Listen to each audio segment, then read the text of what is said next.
Kala ko'y di pa muling tumibok ang damdamin, ngunit bigla kang dumating sa buhay ko.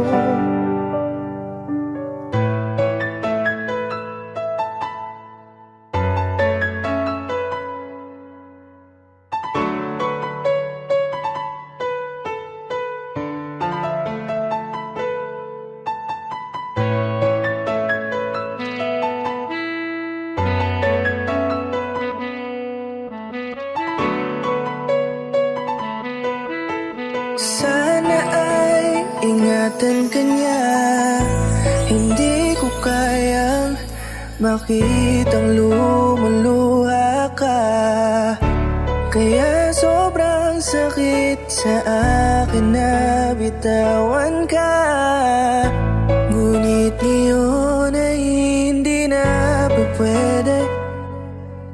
Tayo'y napagod sa labay na talo,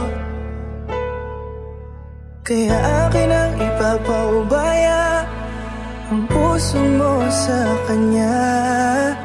Alam ko naman na siya na ang gusto mo, hindi ka lang nagsasalita.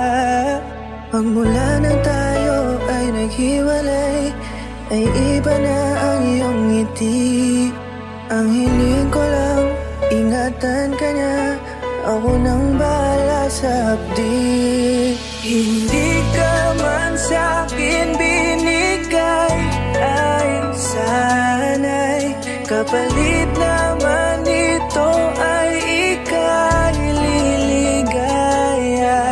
Pag-ingatan ka sana ng bago mong mahal.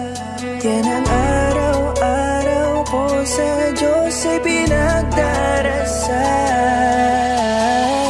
Katulad kung paano kita minahal at kung paano kita itinrato, tanggap ko nang di ka nababalik kasi tuluyan niya na akong tinalo. Natapos na ang huling kahinan ng pag-ibig na magkasabay nating ginuwit. Nasunog na ang pinuo na libro, kaya ang makasama ka di na mauulit. Kahit saan ko ilagay sarili ko ay walang lulugaran. Siguro ako ay isang aral lamang sa buhay mo na minsan lang dumaan. Isang pagsubok na magpapatigas sa'yo sa mga bago pang paparating. Pero salamat kahit di man nagkatuluyan, nagawa mo kong mahalin. Mga mali ko ay babaunin ko na lang saan kamay man ako mapunta. Kaya ang lumigaya sa iba pero sa puso ko ay laging nandun ka. Kasi ikaw lang ang pangarap ko. Parang inagaw sa aking lahat, parang dinaganan ng mundo sa dibdib ang nararamdaman. Ganito kabigat para akong dinaanan ng napakatinding unos. Malala ang pagkasalanta, mararamdaman mo lahat itong mga sakit dito sa malungkot na kanta. Parang naubos lahat ng pag-asa, ang buhay ko na ito para saan pa. Alam ko na